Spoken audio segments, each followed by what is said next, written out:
Well, I'm so excited to be talking here with you today because I feel like I get a real chance to ask you things I've always wondered about Reyn Spooner through the years.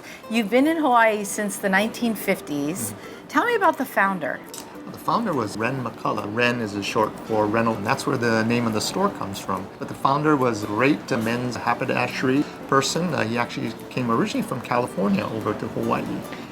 From the beginning, he determined he didn't want his Aloha attire to be part of the masses that were being generated at that time. What was his distinction? So in the 1950s, most of the Aloha apparel was this loud, it was almost garish and poorly constructed garments. And Reyn McCullough loved American sportswear.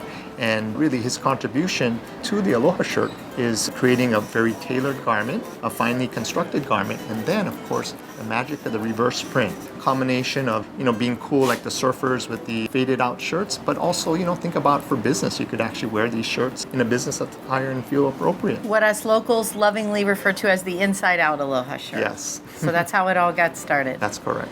For some folks who may not be particularly Akamai or pay a lot of attention, some of the distinctions you can look for are like, is the pocket engineered into the pattern of the fabric, right? It just flows right in. What are some of the other fine quality attributes? Beyond that, about how it's constructed, because when you look at the little details, the finite details of maybe the way it's constructed inside, the traditional way is you take the shirt and you put it inside out and you look how it's sewn, and that was really important, especially with shirts that are made here in Hawaii, because it's hard to put that kind of labor into the garment.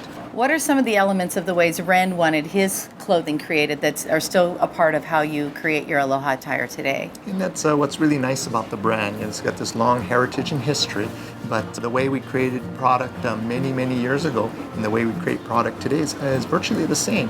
And a lot of it is created by hand. We have our own artists in-house and even use some of the fine artists here in Hawaii to draw sketches, to paint artwork, and it's always terrific to see this artwork come to life in a print.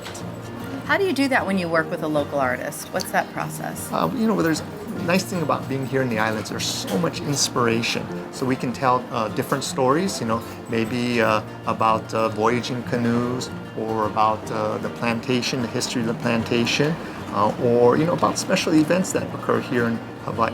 And it's nice always to draw from the artist, because the artists will have their ideas to contribute. So the marriage of the two together always comes out really nice.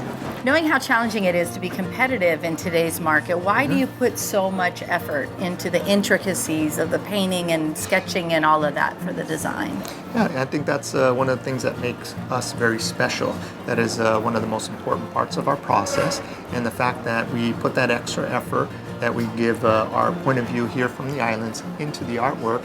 It's very authentic, it's real. It's not somebody sitting in the studio in New York who's just sketching what they think Hawaii is. It's all of us here who live the island lifestyle, giving and providing, how we see it from what we do every day here in the islands. Do you get involved in the design process and working with artists and creating new shirts? Absolutely. We have a nice, very close-knit design team. Inspiration comes from all different levels. So, we have a nice group of people that all contribute together. Brainstorming is always a part of it. And combining that with using archival material and then our fine island artists in creating something like our Christmas shirt. There's little details inside of it, for example, where we hide the year of the shirt. The year is hidden in every shirt except the first one, but it takes a very creative process to come up with fresh new ideas and ideas that you want to wear and tell the story. One of the ideas in our brainstorming came up is, hey, wait a minute, people love our Christmas shirt, so let's do a special event every year to celebrate our Christmas shirt to benefit the community. So in the last couple of years, we've partnered with Make-A-Wish Hawaii and put on a nice event every year to their benefit with our Christmas shirt. You have other community outreach as well. That's correct, and that's been one of the key parts, because we are, like I said, a part of Hawaii and have been here for so long. We do a pink promotion. We do a special print for the benefit of Kapiolani Medical Center. Let's talk about Aloha attire in general for Hawaii. Can it go on forever? Should it go on forever? How important is it to our culture? I think it's absolutely important because, we go through the different decades. What's important, what's Hawaiian always changes. As a result of that, some of the special things in Hawaii might get lost because it might not be relevant in a certain amount of time. and you try to think of any other culture that's got apparel that is embraced internationally, there isn't too many. You know, you can think of very cultural things that are worn in different parts of the world, but it's not going to be seen all over like Aloha shirt is. Because the Aloha shirt has been like a key fabric, no pun intended, here for such a long time, and this very expressive nature that we have, that we're telling the story of our lifestyle on top of our garments.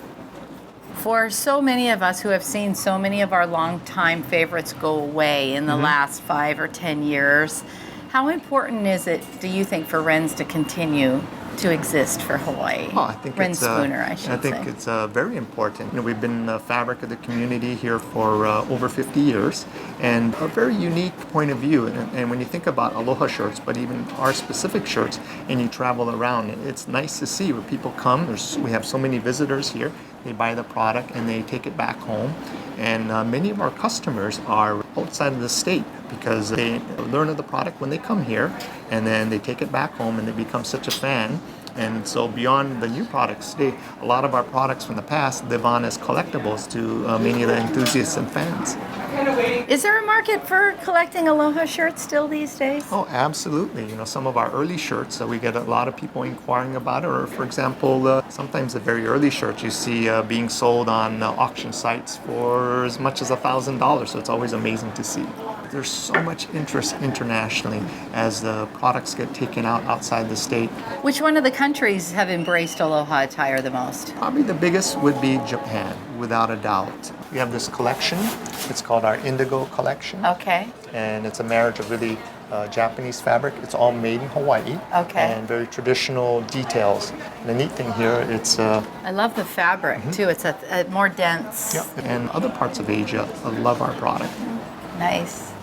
You know what I like is when you're traveling and you're in an elevator in Korea, and then you see a guy there wearing this shirt, and you're going, hey, that shirt's from 1994, and you wonder, how did he get that I love shirt? that. You know what I mean? And you want to engage, but it's kind of strange. You know, by the way, how'd you get that shirt? You know, that's always the fun Does he part. lean over and say, why are you staring at my shirt? Sometimes you're staring at a shirt a little bit too much, so you have to be subtle about it. So That must make you feel good.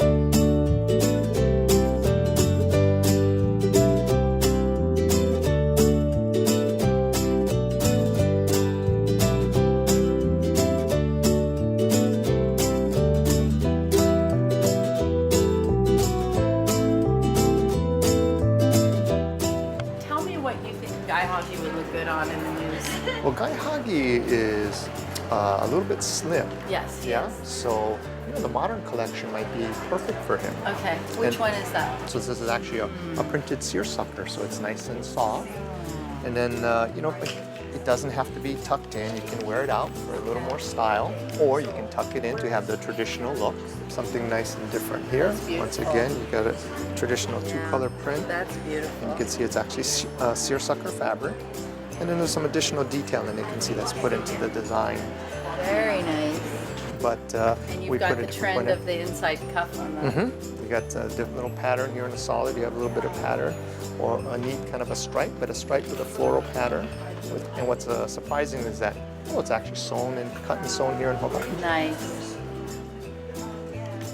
Some contrasting prints in the yokes, something different.